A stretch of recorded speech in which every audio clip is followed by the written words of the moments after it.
Rectification of error के बारे में आप लोगों से हम बात करेंगे, पर ध्यान से आप लोग समझना।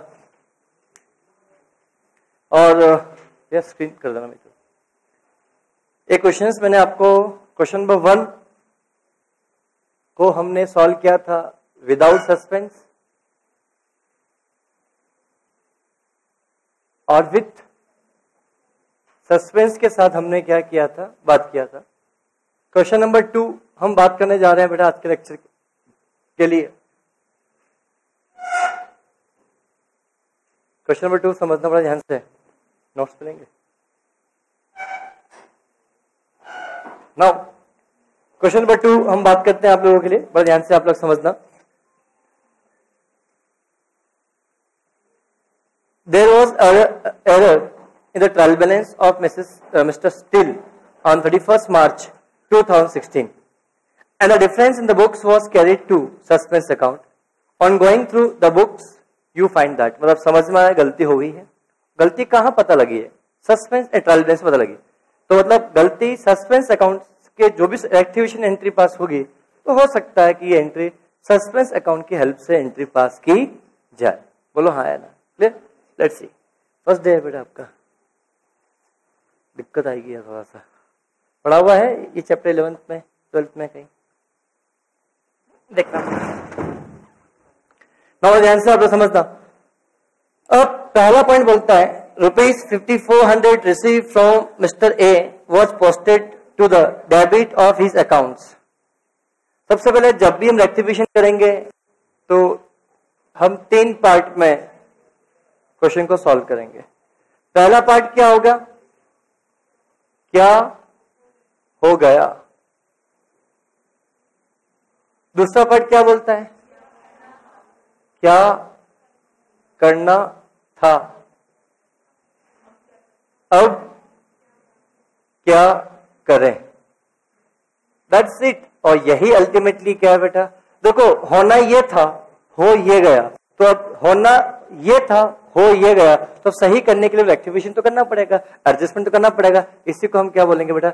रेक्टिफिकेशन कहा जाएगा। That's it. Is it clear? बोलो। नाउ पहला पॉइंट बड़े ध्यान से आप लोग बड़े इत्मीनान से समझना, पढ़ना और उसके बाद जवाब देना इसका। ₹5400 receive from A was posted to the debit of his accounts.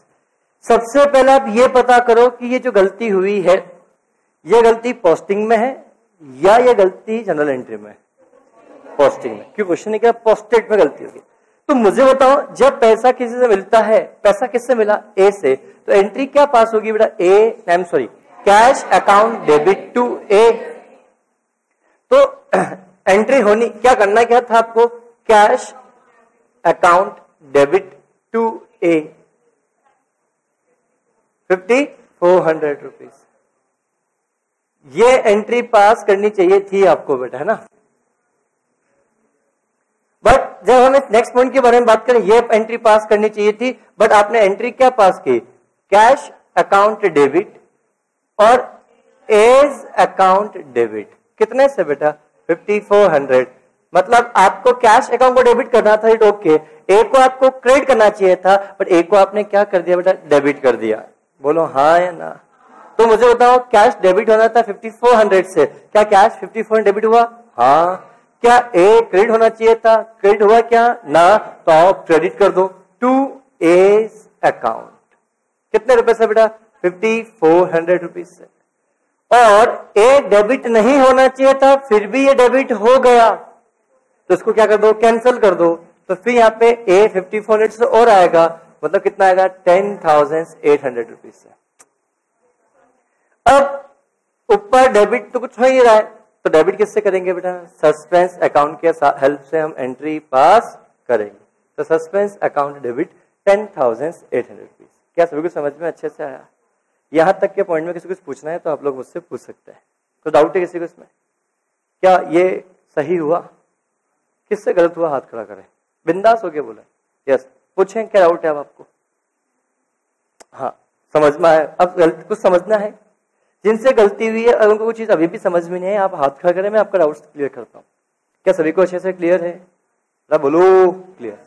Next point के बारे में जब मैं आप लोगों से यहाँ बात करता हूँ, केस नंबर ए था, केस नंबर बी के बारे में आप लोगों से यहाँ बात करते हैं। बहुत अच्छा पॉइंट है ये। ₹1000 being purchase return were posted to debit of the purchase account. Again बताओ, गलती एंट्री में गलती है या पोस्टिंग में गलती? Posting.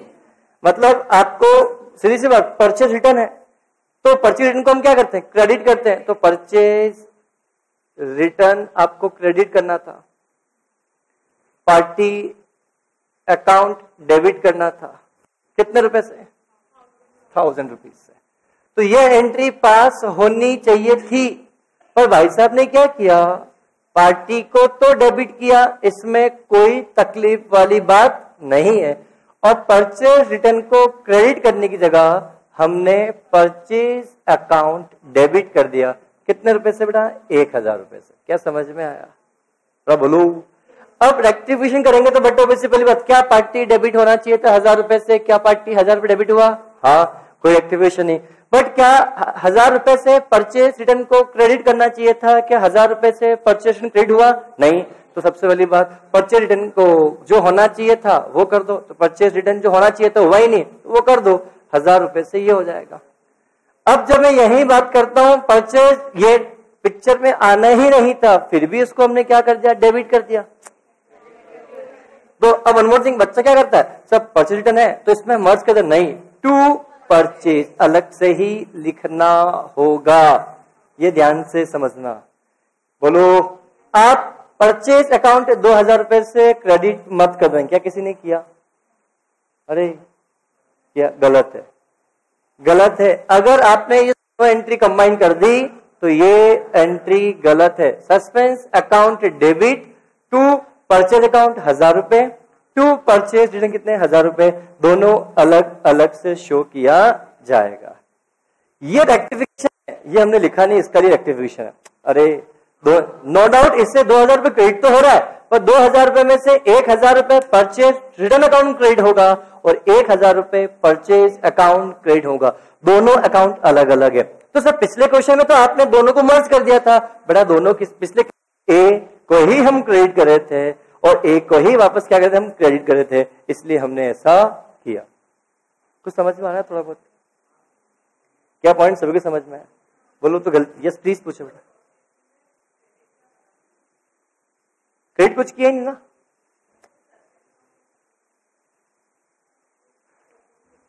Suspense account trial balance में आता है या एंट्री में आता है या पोस्टिंग में आता है? अरे लटका दूंगा पंखे पे भी। बेटा पोस्टिंग में कभी सस्पेंस अकाउंट नहीं आता है। जनरल क्या हम पोस्टिंग करते हैं सब सस्पेंस अकाउंट कुछ करते हैं क्या? नहीं, वो तो ट्रायल बैलेंस में हमने ये कर दिया, दैट्स इट। फिर ऑटोमेटिक सस्पेंस अकाउंट खुल गया। कहां पे बेटा? ट्रायल बैलेंस में। इसलिए हम यहाँ पे एंट्री पास कर रहे हैं। नहीं आया समझ में? नहीं आया? अभी लटकाऊंगा पंखे पे, पूछो। चलो बोलो बोलो बेटा, हुआ क्लियर? नहीं हुआ? देखो बेटा, अब आपका डाउट है कि सर ये एंट्री, क्या जब हमने एंट्री पास की होगी सस्पेंस अकाउंट लिखा होगा? आपका कहने का मतलब ऐसा? अगर क्रेडिट बेटा सस्पेंस अकाउंट आप खुद से लिखते हो या ट्रायल बैलेंस में बैलेंसिंग फिगर आता है? तो ये तो आप जब आपने पोस्टिंग की होगी, क्या कभी आपने जर्नल एंट्री में पोस्टिंग में सस्पेंस अकाउंट को डेबिट क्रेडिट कभी किया है क्या? नहीं, हमने पोस्टिंग में ये कर दिया होगा। तो जब इन सभी अकाउंट के बैलेंस में टोटल करके इन सभी अकाउंट के बैलेंसेस को ट्रायल बैलेंस में हम लिख रहे होंगे तो वहां पे बैलेंसिंग फिगर निकल के आया होगा suspense account. But one more thing, सबसे पहली बात इज नॉट द एंट्रीज। मतलब हमने क्या किया होगा, जब पोस्टिंग कर रहे होंगे उस समय हमने पार्टी को 1000 से डेबिट कर दिया और परचेज को हमने 1000 से डेबिट कर दिया, बस। तो किसी को अगर किसी को डेबिट कर दिया होता और किसी को क्रेडिट कर दिया होता, अगर परचेज को डेबिट की जगह अगर यहाँ पे कर दिया होता तो सस्पेंस अकाउंट नहीं आया? समझ में नहीं आया? क्या मैं आगे बढ़ सकता हूं? क्लियर? अब ये एंट्री केस नंबर सी, बड़े ध्यान से आप लोग समझिएगा। केस नंबर सी के बारे में अपन यहाँ पे बात करते हैं। Discount received ₹2000 was posted to debit और डिस्काउंट अकाउंट। क्या डिस्काउंट रिसीव हुआ तो डिस्काउंट तो क्रेडिट होना चाहिए था, हमने डिस्काउंट को क्या कर दिया, डेबिट। डिस्काउंट रिसीव हुआ, हाँ तो क्या बोला मैंने, शायद नहीं मुझे, देखो डिस्काउंट को 1000 रुपए से आपको क्रेडिट करना चाहिए था, इसको आपने क्या कर दिया, डेबिट कर दिया। मैंने कुछ और बोला था क्या, यही तो बोला था। तो मैं बोला कि 1000 रुपए का डिस्काउंट हमें मिला था, डिस्काउंट को क्रेडिट करना चाहिए था, बट डिस्काउंट को हमने क्या कर दिया बेटा, डेबिट कर दिया। मुझे बताओ डिस्काउंट मिलता किससे, पार्टी से, बोलो हाँ है ना। तो हम इस चीज को, तो हम जब एंट्री पास, सुनो प्लीज, डिस्काउंट मिला तो ये बात तय है, तो डिस्काउंट तो क्रेडिट होना चाहिए था। कितने रुपए से बेटा, 1000 रुपए से क्रेडिट होना चाहिए था, बोला डिस्काउंट है, सुनना है से बेटा, 2000 रुपए से डिस्काउंट को हमें क्या करना चाहिए था, क्रेडिट करना चाहिए था, बोलो हाँ है ना। और डिस्काउंट किससे मिला होगा, डिस्काउंट क्यों रिसीव हो, क्योंकि हमने किसी व्यक्ति को जल्दी पैसा पे किया होगा, तो वो पार्टी, तो पार्टी को भी हमें क्या करना चाहिए था, डेबिट करना चाहिए था, वो तो हमने उतने से ही किया होगा, बोलो।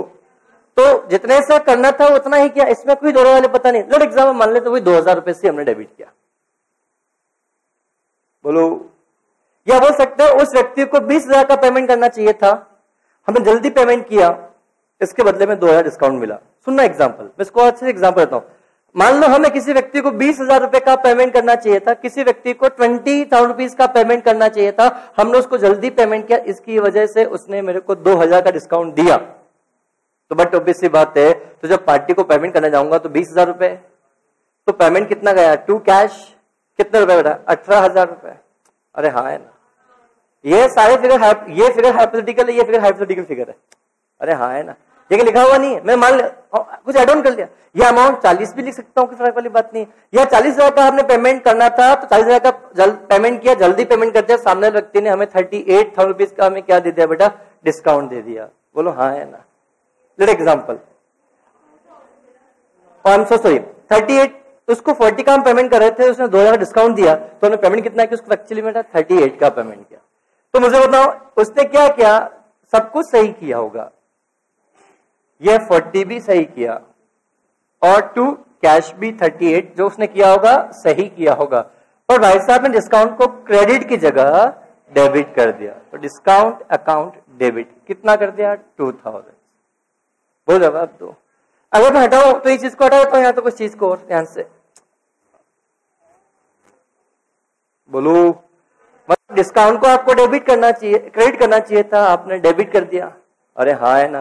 तो सही क्या कर दो, डिस्काउंट 2000 रुपए प्लस, अब मुझे बताओ डेबिट नहीं करना चाहिए था, फिर भी हमने डेबिट कर दिया, तो डेबिट को कैंसिल करने के लिए हम क्या करेंगे बेटा, क्रेडिट। तो यहाँ पे कितना आएगा, 2000 से, और हमने और क्रेडिट कर दिया, यहाँ कितना आया बेटा, 4000 रुपीज, तो यहाँ कितना आएगा बेटा, सस्पेंस अकाउंट डेबिट। ये अमाउंट कितने से होगा बेटा, 4000 रुपीज। कुछ डाउट है किसी को, बेटा नहीं है, क्या समझ में आया, क्या ये सही हुआ? अभी तक तीनों एंट्री किसकी सही है बेटा, कहाँ सही है आपको, चलो यस पूछे बेटा पर आउट, ये वाला, ये वाला, ये वाला,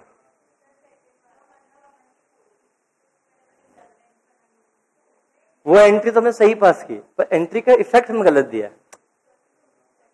एक मिनट, सबसे पहले बात मुझे ये क्लियर होना है, गलती बी वाला पॉइंट पूछना है या सी वाला, सभी में पूछना है। चलो ठीक है, 1 बाय 1 वापस पे आता हूं, पहला पॉइंट में पढ़ता हूं बेटा, ध्यान समझना। 5400 रिसीव फ्रॉम, अच्छा इस कॉलम में डाउट आ रहा है आपको,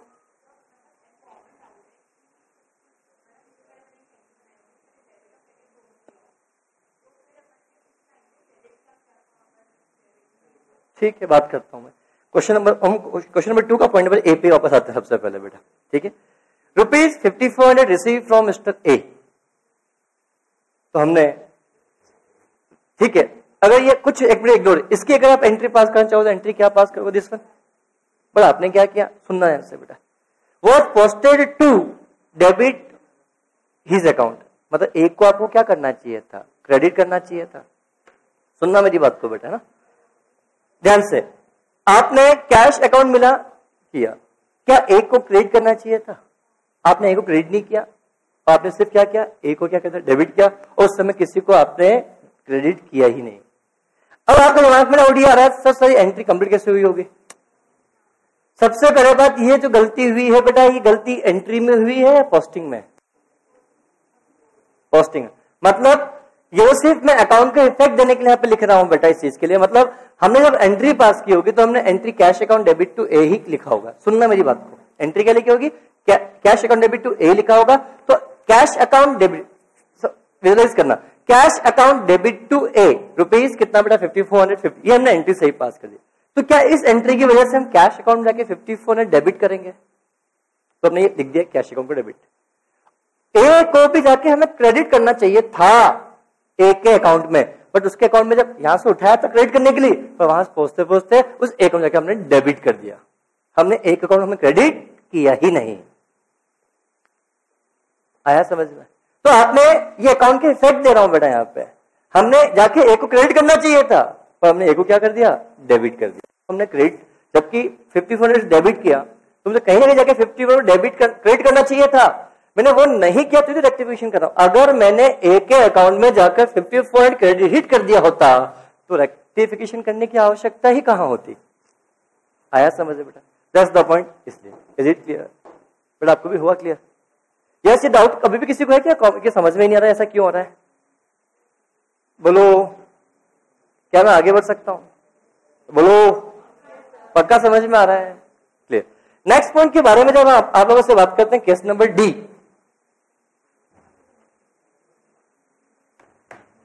₹2740 paid for repairs to motor car. हमने रिपेयर्स के लिए पैसा पे किया। कितना पैसा पे किया? 2740। तो मतलब सुनना, रिपेयर्स के लिए पेमेंट किया तो एंट्री क्या पास होनी चाहिए बेटा? रिपेयर्स अकाउंट डेबिट टू क्या बेटा? कैश या टू बैंक। कैश तो हटाओ, कितने रुपए से बेटा? 2740। बोलो हाँ, 2740। क्या पॉइंट सभी को अच्छे से क्लियर है? अब नेक्स्ट पॉइंट के बारे में जब आप लोगों से बात, ये एंट्री पास होनी चाहिए थी, पर भाई साहब ने क्या किया? डेबिट किसको किया? मोटर कार अकाउंट डेबिट कर दिया। मोटर कार अकाउंट डेबिट किया, वो भी 1740 टू कैश। 2740। क्या क्वेश्चन है? ये थोड़ी बोला कैश अकाउंट भी आपने क्रेडिट 2740 से बोला है क्या? नहीं, मतलब वो तो सही किया उसने। अरे यार, अब ये समझ में आता कि हमें रिपेयर्स को 2740 को डेबिट करना चाहिए था, तो क्या कहीं पे 2740 डेबिट हुआ क्या? क्या 2740 को मुझे डेबिट करना चाहिए था? 2740 डेबिट हुआ क्या? तो डेबिट कर दो। तो एंट्री क्या पास हो गई बेटा? मुझे बताओ। Repairs account debit. अब मुझे बताओ 2740, क्या मेरे को कैश अकाउंट को क्रेडिट करना चाहिए था? क्या कैश अकाउंट क्रेडिट हुआ क्या? हाँ, पर मोटर कार डेबिट नहीं होना चाहिए था, फिर भी मोटर कार डेबिट हो गया। तो यहां पे क्या आएगा? To motor car. कितना? 1740। तो बचा क्या? To suspense account 1000। This accounting entry has been pass. ये चारों एंट्री किसके सही हुई? चलो गुड। बाकी सबकी गलत क्यों? कुछ चीज समझ में नहीं आई तो प्लीज मुझसे पूछो, मैं क्लियर करता हूं। बोलो, क्या सभी को हुआ क्लियर? कोई डाउट पूछना है किसी को? कोई चीज समझ में नहीं आई, आप मुझसे पूछो, मैं क्लियर करता हूं इस पॉइंट। डन? Yes please.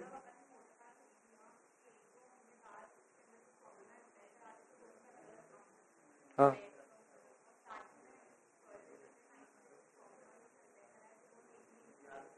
ऐसा क्यों होता है? ऐसा समझना, आपका डाउट है कि सर, सुनना, बहुत बेसिक प्रिंसिपल है, ध्यान समझना इस पॉइंट के अंदर। कोई भी एसेट्स को हम परचेज करते हैं, ऐसा मत समझो कि पहले बात, ऐसा नहीं समझना कंसेप्ट क्या होता है। अगर कोई भी एसेट्स को परचेज किया और एसेट्स को परचेज करने के लिए हम कोई भी खर्चा करते हैं, समझना मेरी बात को। पर हम आपको डाउट क्लियर करता हूं ध्यान से कि आप लोगों को एक डाउट बताता हूं कि कब कोई खर्चा असेट्स की कॉस्ट में हम ऐड करते हैं, कब कोई खर्चा असेट्स की कॉस्ट में ऐड नहीं करते हैं। मैं इसके लिए बात करता हूं आप लोगों से। सर एग्जांपल, अगर मैंने कोई भी खर्चा किया है, ध्यान समझना, अगर मैंने कोई भी क्या किया है बेटा, खर्चा किया, खर्चा असेट्स को परचेज करने से रिलेटेड है, तो वो खर्चा असेट्स की कॉस्ट में ऐड किया जाएगा, चाहे खर्चा रिपेयर्स का हो, एनी काइंड ऑफ एक्सपेंडिचर। समझना, अगर कोई भी एक्सपेंडिचर अगर असेट्स को परचेज करने से रिलेटेड किया, इनफैक्ट परचेज करने के बाद भी किया और पुट टू यूज तक किया, तो समझ में नहीं आया। लेट एग्जांपल, मान लो मैं आप लोगों से बात कर रहा हूं, लास्ट एग्जांपल, आप लोग अपने घर में गर्मी का मौसम, मान लो एसी परचेज किया, यहां समझना, एसी आप लोग परचेज करते हो। अब एसी परचेज करो, उसके बारे में रिगार्डिंग में आप लोगों से यहाँ पे बात करता हूं। अब से एग्जांपल आप मान लो, से एग्जांपल कहां गए, हमारे इंदौर के अंदर हम लोटस की बात करते हैं। लोटस का इलेक्ट्रॉनिक शोरूम है, शोरूम है, वहां पे आप जा रहे हो और जाकर लोटस जाके आपने क्या किया, एक एसी परचेज किया। एसी की कीमत कितनी बेटा, 48,000 रुपीज आपने परचेज कर लिया, दैट्स इट। परचेज करने के बाद जब आप वहां परचेज कर रहे थे, तब आपने शॉपकीपर ने बोला सर एसी को इंस्टॉल करना होगा, वो फ्री ऑफ कॉस्ट पे नहीं होता, उसके लिए हम एक्स्ट्रा चार्ज करते हैं। आपने मना कर दिया कि नहीं, हम खुद इंस्टॉल कर लें, हम खुद ही मैकेनिक है। ठीक है, डन। आप लोग परचेज कर लिया, ये आपका परचेज हो गया। घर भी आप खुद लेके आते हो अपनी कार में, क्यों? वो बोलता है घर पे डिलीवर करवाऊं क्या, घर पे डिलीवर करा के 500 रुपए और लगेंगे। आपने मना कर दिया कि नहीं, जनरली फ्री होता है। फॉर एग्जाम्पल, या चलो उसने फ्री ऑफ कॉस्ट पे घर पे पहुंचा दिया, घर आपके यहाँ पे, ये घर पे ये एसी पहुंच गया। यहां एसी घर पहुंचने के बाद आप एसी को इंस्टॉल कर रहे थे, आपसे एसी का इंस्टॉलेशन आपसे कंप्लीट प्रॉपर्ली नहीं हो पाया, आप थक गए, हैरान हो गए, परेशान हो गए। फिर आपने शोरूम वाले को फोन लगा, बोला कि एसी को इंस्टॉल करने के लिए भेजो किसी को, और एसी का इंस्टॉलेशन करने वाला यहाँ आया, वो आपसे 2,000 रुपए उसने चार्ज किया। क्या है खर्चा परचेज करने के बाद का या पहले का? बाद का। आपके डेफिनेशन से खर्चा ऐड नहीं होना चाहिए, जबकि ये खर्चा भी इस एसी की प्राइस में क्या होगा, ऐड होगा। क्यों? हमारे अकाउंटिंग करने के कुछ अकाउंटिंग स्टैंडर्ड्स होते हैं, जैसे आप लोग लो पढ़ते हो, वैसे अकाउंटिंग करने के कुछ स्टैंडर्ड्स हैं, उन्हीं तरह से आपको अकाउंटिंग करनी चाहिए, उसको लिए बने हैं अकाउंटिंग स्टैंडर्ड्स। अकाउंटिंग स्टैंडर्ड 10 जिस बात प्रॉपर्टी प्लांट इक्विपमेंट के बारे में बात करता है, हालांकि जब मैं आपको चैप्टर पढ़ाऊंगा डेप्रिसिएशन वहां पे वापस डिस्कस करूंगा। मैं इतना से बोल रहा हूं, अगर कोई भी असेट्स को आपने परचेज किया है, तो उस असेट्स को परचेज करने के लिए जितने भी आपने खर्चे किए हैं, चाहे ब्रोकरेजी का पेमेंट किया है, चाहे कंसल्टेंसी का पेमेंट किया, कोई टैक्सेस का पेमेंट किया, ये सारे असेट्स की कॉस्ट का पार्ट माना जाएगा। इनफैक्ट ये क्या, असेट्स को परचेज कर लिया, जब तक इसको पुट टू यूज नहीं कर देते, और पुट टू यूज मतलब रेडी टू यूज, समझने के लिए, तो जब तक असेट्स को पुट टू यूज नहीं कर देते, मैं इतना बोल रहा हूं, असेट्स को पुट टू यूज करने तक के जितने भी खर्चे होते हैं, वो सारे खर्चे असेट्स की कॉस्ट में ऐड किए जाते हैं। तो मुझे बताओ, क्या ये इंस्टॉलेशन करना तो पुट टू यूज करना, हाँ है ना, ये खर्चा भी क्या होगा, इसकी कॉस्ट में ऐड किया जाएगा। अब पुट टू यूज हो गया, जनरली इसके बाद जितने भी खर्चे किए जाते हैं वो खर्चे कॉस्ट में ऐड नहीं किए जाते हैं। बट पुट टू यूज करने के बाद अगर कोई खर्चा किया गया, कोई एक्सपेंसेस किया गया, ये एक्सपेंस मेजर एक्सपेंडिचर से, उससे फर्क भी नहीं पड़ता, भाई खर्चा ऐसा है, इसको करने के बाद से इस असेट्स की कैपेसिटी में इंप्रूवमेंट होता है। ये बात मैंने पहले बताई शायद बैच के अंदर, खर्चा कैपिटल या रेवेन्यू के बारे में क्या समझना। तो अगर कोई भी एक्सपेंडिचर हम करते हैं और इस एक्सपेंडिचर करने की वजह से असेट्स की कॉस्ट, असेट्स की एफिशिएंसी में इंप्रूवमेंट होता है, तो ये खर्चा असेट्स की कॉस्ट का पार्ट बन जाएगा। बट कोई खर्चा हमने किया और उसकी खर्चा करने की वजह से असेट्स की एफिशिएंसी में या कॉस्ट में कोई भी इंप्रूवमेंट नहीं होता है, तो उस खर्चे को हम कैपिटलाइज ना करते हुए P&L में ट्रांसफर करते हैं। क्या यहाँ पे इस क्वेश्चन के अंदर जब बात करते हैं मोटर कार का रिपेयर हमने किया, क्या क्वेश्चन ऐसा बोला रिपेयरिंग करने के बाद कार का माइलेज बढ़ गया, या कार की कैपेसिटी बढ़ गई, क्या कार की एफिशिएंसी बढ़ गई, कुछ बोला क्या? नहीं। फिर खर्चा कौन सा मानेंगे? नॉर्मल एक्सपेंडिचर है, और इस खर्चे को असेट्स की कॉस्ट में ऐड ना करते हुए P&L में डेबिट करेंगे। That's logic behind the concept. तो ये समझना, ये मत समझना असेट्स के रिगार्डिंग खर्चा क्या तो ऑलवेज असेट्स की कॉस्ट में ऐड होगा, डिपेंड्स। ये मत समझना कि परचेज करने के बाद क्या तो ऐड नहीं होगा, सीधी सी बात। पुट टू यूज तक के करने के भी जितने भी खर्चे होते हैं, असेट्स को पुट टू यूज मतलब असेट्स हमने ऐसे लगा रख दिया, पुट टू यूज नहीं किया, जिस दिन हम लगा देंगे उस दिन मानेंगे put to use. Actual use कब करो इस बात से, मान लो आपने क्या किया, सर्दी के मौसम में आपने क्या किया, एसी परचेज किया। अब सर्दी के मौसम में एसी तो आप यूज करोगे नहीं, और आपने परचेज कर लिया, पुट टू यूज कर दिया। अब पुट टू यूज करने के बाद गर्मी तक का इंतजार करते हो, उसके बीच में घर में चूहा घुसा, चूहे ने एसी में घुसा और थोड़ा कट कर दिया, अब आपने खर्चा किया। तो ये मत समझो एक्चुअली यूज तो शुरू में किया, पुट टू यूज हो गया। पुट टू यूज होने के बाद अब कुछ भी खर्चा हो रहा है, और खर्चा करने की वजह से उसकी कैपेसिटी में भी इंक्रीमेंट होता है, तो उस खर्चे को हम क्या करते हैं, असेट्स की कॉस्ट में ऐड करते हैं, अन्यथा हम कभी भी खर्चे को हम ऐड नहीं करते। हो सकता है, नहीं होता है। रिपेयर्स कैसे होता है बेटा? हाँ, तो फिर हुआ इज मैं भी, हाँ, तो फिर पुट टू यूज से पहले रिपेयर्स होगा तो वेट हो जाएगा। Is it clear? तो सीधा सा फंडा, पुट टू यूज से पहले जितने भी एक्सपेंडिचर, कोई ऐसा भी एक्सपेंडिचर हो, that will be added in the cost of value of asset, in the cost of assets. In fact, assets को परचेज करने के लिए आपने लोन लिया हो, क्या ऐसा लगता है? लोन पे इंटरेस्ट लग रहा होगा, तो पुट टू यूज तक जितना भी ब्याज लगा होगा वो ब्याज भी ऐसे ही कॉस्ट में ऐड किया जाता है। लेट्स सी, क्या मैं आगे बढ़ सकता हूं बेटा? यस प्लीज,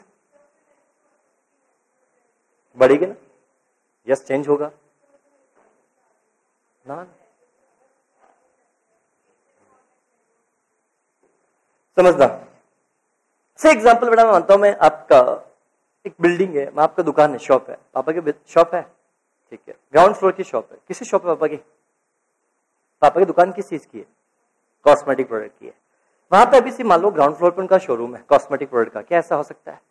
अब से एग्जाम्पल, आपके पापा को लग रहा है कि डिमांड बहुत बढ़ रही है, प्रोडक्ट इतनी सेल होती है कि हमारे पास कस्टमर्स आते हैं फिर भी हम सेल नहीं कर पाते हैं, तो आपके पापा ने उस दुकान के आगे एक फ्लोर ऊपर और बनाया। क्या वो भी तो खर्चा ही तो है? क्या पापा ने एक फ्लोर शॉप थी, आपने डबल फ्लोर पापा ने किया, उसमें सीमेंट लगी, कंक्रीट लगी, क्या सब कुछ खर्चा हो रहा है बेटा?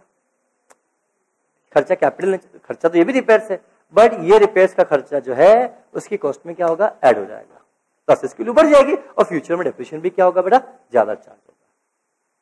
तो ये मत समझना कि रिपेयर्स है तो ऐड नहीं होगा। रिपेयर्स है तो रिपेयर्स ऐसा है जिसकी वजह से असेट्स की एफिशिएंसी में इंक्रीमेंट होता है, तो उस रिपेयर्स को ऐड किया जाएगा। अमाउंट कितना है ये कभी भी मैटर नहीं करता है, ध्यान रखना बेटा। आप लोग दिमाग में फिट होता है अमाउंट बड़ा होगा तो ऐड होगा, छोटा होगा तो ऐड नहीं होगा, ये बेतु का सवाल है। बिल्कुल बेतु की बात है कि सर खर्चा बहुत बड़ा होगा तो हम ऐड करेंगे, खर्चा छोटा होगा तो ऐड करेंगे, ऐसा नहीं होता है। खर्चा ऐड या less depend on the nature of expenditure, कि उस खर्चे की वजह से असेट्स की कैपिटलिटी में इंक्रीमेंट हो रहा है, बात खत्म। भले खर्चा 100 रुपए का क्यों ना हो, add in the value of assets. नहीं हो रहा है खर्चा 1 लाख रुपए का भी होगा, ऐड नहीं किया जाएगा, दैट्स इट। यस प्लीज पूछें।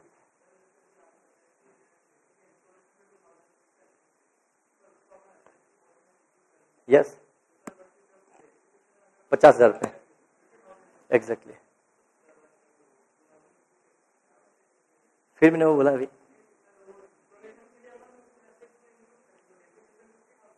हाँ अरे ठीक है। अब आपका बड़ा डाउट डेप्रिसिएशन पढ़ाऊंगा तब लूंगा, डेप्रिसिएशन पढ़ लो चैप्टर यहाँ पर अभी मुझसे। तो आप एक मैं इतना से बोलता हूँ, डेप्रिसिएशन किस पे चार्ज होता है? परचेज प्राइस पे चार्ज किया जाता है, कॉस्ट ऑफ असेट्स में चार्ज किया जाता है, कॉस्ट ऑफ असेट्स, ठीक है। अब मैं आपसे बोलना चाहता हूं कि आपने एसी 48 में परचेज किया और घर पे लाके उसको इंस्टॉलेशन किया। बताओ एसी कितने में पड़ा, 48 में पड़ा या 50 में पड़ा? आपके लिए एसी की कॉस्ट 48,000 से 50,000, तो कॉस्ट ऑफ एसी कितनी हुई, 50 या 48? डेप्रिसिएशन इस पर चार्ज करोगे 48 पे या 50 पे? कॉस्ट क्या? दूसरा एग्जाम्पल और एग्जाम्पल बताता हूं। इनफैक्ट मैं तो बोलता हूं कि एसी को घर में लाने के लिए 10,000 किराया लग गया आपको, क्या ऐसा हो सकता है? मतलब आपने एसी कहां से मंगा रहे हो? एग्जाम्पल आपने चाइना से मंगाया, क्लियर? अब आपने एसी वहां परचेज किया 48 में, फिर इंडिया पे लाने में उसमें 12,000 का टैक्स लग गया। बताओ कुल कितना हो गया? 60। इंस्टॉलेशन खर्च लग गया 10, कुल कितना हो गया? 70। तो बताओ आपके लिए एसी की कॉस्ट कितनी है बेटा? डेप्रिसिएशन के 70 पे चार्ज। ये मैं समझता कि सब 48 था, 12,000 टैक्स पे किया, टैक्स पे डेप्रिसिएशन चार्ज नहीं होता, ऐसा नहीं। मैं आपको इतना सा बोलना चाहूंगा, पुट टू यूज तक के जितने भी खर्चे किए वो सारे खर्चा तो एक्सपेंसिव तो होता है, ये सारे खर्चे असेट्स की कॉस्ट में ऐड किया जाएगा, और असेट कॉस्ट में ऐड किया असेट्स की वैल्यू बढ़कर आएगी ना बेटा, असेट्स की वैल्यू बढ़कर आएगी होता है, उसको डेप्रिसिएशन चार्ज करेगा, दैट्स इट। क्या? यस ठीक है बेटा। बेटा सिर्फ वैल्यू इंपॉर्टेंट थोड़ी होती है, वैल्यू से एग्जांपल, चलो ठीक है, मैंने एक एग्जांपल कुछ दिनों पहले भी लिया था आइनॉक्स मूवी का, याद आ रहा है आप लोगों को? नहीं याद है, कोई बात नहीं। आप उसे सही में मूवी देखने गई होगी आइनॉक्स बैठा, ऐसा लगता है। तो एग्जाम्पल मैं आपकी बात करता हूँ, बहुत सिंपल सा एग्जाम्पल। पता है आप लोग अकाउंट्स पढ़ते हो उसका प्रैक्टिकल यूज नहीं करते। से एग्जाम्पल आपने फीस पे की होगी, से एग्जाम्पल 40,000 रुपीज फीस है यहाँ की। आप लोगों को क्या लगता है कि सर फाउंडेशन फीस 40,000 रुपीज है, ये हमारा खर्चा है? अरे नहीं रहे यार, कब बढ़ गई सर फीस है, हम कल से आएंगे ही नहीं है। सो एग्जाम्पल 40,000 फाउंडेशन की फीस है बेटा। क्या मुझे बताओ, आप सोचना, आप लोगों को लग रहा है कि हमारा फाउंडेशन 40,000 में हो गया, गलत। क्या आपने इंस्टीट्यूट को फीस पे की? क्या वो आपके फाउंडेशन खर्चा नहीं है? दूसरा, क्या एग्जाम फॉर्म वो आपका खर्चा है? प्लस क्या घर से यहाँ आते हो वो खर्चा है, यहाँ से घर जाओ खर्चा है। Notes, expenditure, this all are the cost of the foundation. आप क्या समझते हो सिर्फ फीस पे की वो कॉस्ट नहीं है क्या? ये भी सारे खर्चे। और आपसे कल पूछे फाउंडेशन का खर्चा कितना लगा, तो बोलोगे 40,000 रुपीज फाउंडेशन फीस, ये खर्चा है क्या? गलत। सही जवाब क्या होगा? घर से यहाँ आने का, जाने का, रोज पेट्रोल खर्चा, खाने पीने का खर्चा, इन सब खर्चों को ऐड करो, this is the actual cost of your foundation. Same case with year, आपने 48,000 तो सिर्फ दुकानदार को पे किया बेटा, प्लस इसके अलावा 12,000 आपने कुछ और खर्चे किए, भाड़े का खर्च दिया, इंस्टॉलेशन खर्चा दिया, टैक्सेस का दिया।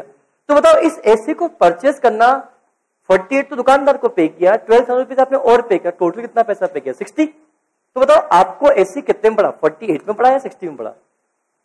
तो आप बताओगे एसी कॉस्ट 48,000 बोलोगे या 60,000 कॉस्ट बोलोगे?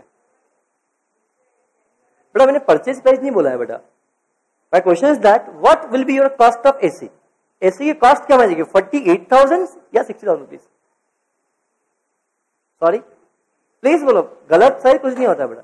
मैं आपसे फिर रिपीट कर रहा हूं, आपने से एग्जांपल और सिंपल, मैं से एग्जांपल चलिए नया एग्जांपल लेता हूं।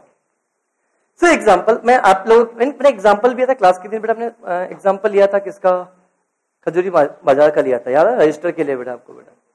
तो दूसरा एग्जांपल आया रहता है। से एग्जांपल आपका पास ये मोबाइल है, आपका कितने का, मान लो 25,000 का फोन है। ये 25,000 रुपीज का आपने फोन शॉपकीपर के पास गए और 25,000 रुपीज आपने क्या किया, पे किया। ये आपने किया, प्लस क्या आपका जाने का पेट्रोल खर्च लगा होगा दुकानदार, क्या आने का घर पर खर्च लगा होगा।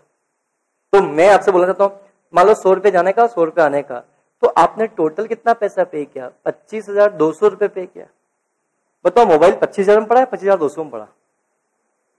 आप बताओ आपके लिए मोबाइल की कॉस्ट 25,000 से 25,200 रुपीज।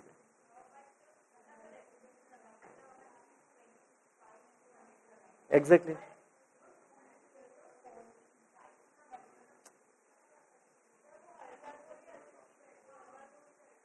अरे यार बेटा क्या कर रहे हो आप लोग यार, मेरा कंसेप्ट दिला दोगे आप लोग मिलकर, है बेटा। एक सिंपल सा वर्ड, एक सिंपल सी बात बोलता हूं बेटा, ध्यान समझना।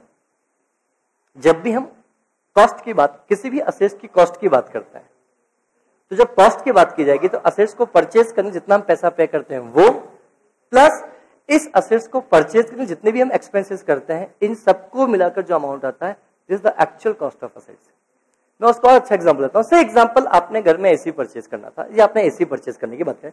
इस एसी की कीमत 30,000 रुपीज प्राइस है, बट ये एसी आपके घर में सुटेबल है या नहीं ये आपको पता करना था। तो वैल्यूएशन एक किसी एक्सपर्ट व्यक्ति को, टेक्निकल पर्सन को लेकर आया, वो बोला कि घर देख और बता ये एसी में घर में काम करेगा नहीं करेगा। तो वो मैकेनिक या इंजीनियर को आया, उसने घर का आपका पूरा एनवायरमेंट देखा और उसके आपसे बोला कि सर ये एसी यार अच्छा नहीं, आप दूसरा आप एसी परचेज करो वो आपके लिए अच्छा है। तो उसकी कंसल्टेंसी फीस थी 3,000 रुपीज और फिर एसी लगाया। वो जो एसी जो उसने कंसल्ट किया था उसकी कीमत 35,000, तो 35,000 तो एसी की प्राइस हो गई बेटा।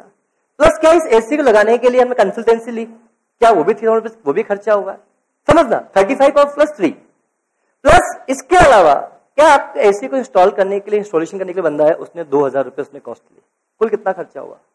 चलिए बताओ आपको एसी के लिए आपने 35 ही पे किया, इंस्टॉलेशन के लिए 2,000 पे किया और टेक्निकल पर्सन को आपने 3,000 का पैसा पे किया, टोटल आपने कितना पैसा पे किया? 40। तो बताओ आपको एसी खरीदने की कुल कॉस्ट कितनी लग गई? 40 लगी। तो आप अपने बुक्स ऑफ अकाउंट में एसी रिकॉर्ड 35 पर रिकॉर्ड करोगे या 40 पे बेटा? क्योंकि आपके लिए समझना, क्योंकि जब असेट्स की कॉस्ट निकालते हैं तो सिर्फ उसकी परचेज प्राइस हम ऐड ही नहीं करते हैं बेटा, क्योंकि आप लोग अभी तक परचेज प्राइस तक ही सोचते आ रहे हो। बट ये ध्यान रखना, जब भी असेट्स को हम परचेज करने की बात करते हैं तो उसके लिए जितना हमने पैसा परचेज प्राइस पे किया, प्लस इस असेट्स को परचेज करने के लिए कोई भी हमने एक्सपेंडिचर किया, वो खर्चा भी उस असेट्स की कॉस्ट का ही पार्ट माना जाएगा। ये मैं नहीं बोलता हूं, अकाउंटिंग स्टैंडर्ड 10 बोलता है। जो अकाउंटिंग के स्टैंडर्ड्स लो है कि अकाउंटिंग कैसे की जाएगी, जैसा आपको डाउट है कि हम ऐड करें या ना करें, समझ में नहीं आ रहा है, ये अब एज 10 ने बोल दिया तो मैं ऐड करना ही पड़ेगा। तो मुझे 35 तो एसी के लिए, 3000 सर्वे के लिए, टेक्निकल पर्सन के लिए, 2000 किसके लिए पे किया आपने बेटा, इंस्टॉलेशन। तो असिस्ट कुल 35 आपने पे किया, सिर्फ एसी के 35 पे किया, टोटल कितना पैसा पे किया 40। तो 40 विल बी योर क्या बनेगा, कॉस्ट ऑफ एसी बनेगा। और डेप्रिसिएशन भी 40 पे ही चार्ज किया जाएगा, 35 पे चार्ज नहीं किया जाएगा। ये मत समझता हम 35 ही पे किया तो हम 35 पे करें क्या, आंसर इज नो। फिर कॉस्ट ऑफ एसी की बात करते हैं। कभी भी डेप्रिसिएशन आप पढ़ोगे भी ध्यान से, depreciation charge on cost of assets, not the purchase price of assets. Is clear? अब मान लो इसके साथ साथ हम 2000 टैक्स का पैसा और पे किया, एसी की कीमत तो 35,000 रुपीज थी, पर आप देने गए बिल बना तो 37 का बिल आ गया। तो पे कितना किया, 37 प्लस 3000 सर्वे फीस प्लस 2000 उसका। इसलिए समझ में आया कि नहीं आया, क्या पॉइंट सभी को क्लियर? तो ये चीज ध्यान रखना, सिर्फ purchase price is not the part of, purchase price include के अंदर और भी अदर एक्सपेंसेस भी ऐड किए जाते हैं। इनफैक्ट कितने कौन कौन से खर्चे आएंगे, कोई लिस्ट नहीं है। पुट टू यूज तक के लिए बात खत्म। मैंने बोला ना एसी को किया, पुट टू यूज यहां किया, जब क्या यहां से यहां लेना किराया भी लग सकता है, तो वो खर्चा भी असेट्स की कॉस्ट में ऐड होगा। हाँ, शॉप तो कॉस्ट हमारी है ना। बट अभी सबसे पहले बात डेप्रिसिएशन की बात हुई, डेप्रिसिएशन हम चार्ज करेंगे, शॉपकीपर चार्ज करेगा, हम चार्ज करेंगे, तो हमारे लिए कॉस्ट कितनी है। जब बेचेंगे तब की तब देखी जाएगी बेटा। तो बेचेंगे तो सेल ऑफ असेट्स है ना, फिर डेप्रिसिएशन फंडा कहां आएगा उसके, प्रॉफिट। जब प्रॉफिट निकालेंगे तो कॉस्ट, टोटल कॉस्ट में देखेंगे बेटा। Yes exactly. क्या सभी को समझ में आया बेटा? श्योर। आज है कंक्लूड करता हूं बेटा। Question number 3 and that will be homework. Question number 3 homework है, बहुत अच्छे से क्वेश्चन ट्राई करना। जिसका क्वेश्चन नंबर 3 सही होगा, घर पे है ना इसलिए, बाकी यहां होता तो मैं देता। क्वेश्चन नंबर 3 तो ट्राई करके आना बेटा आप लोग बेटा। बस आज के लिए इतना ही। Thank you, have good day बेटा।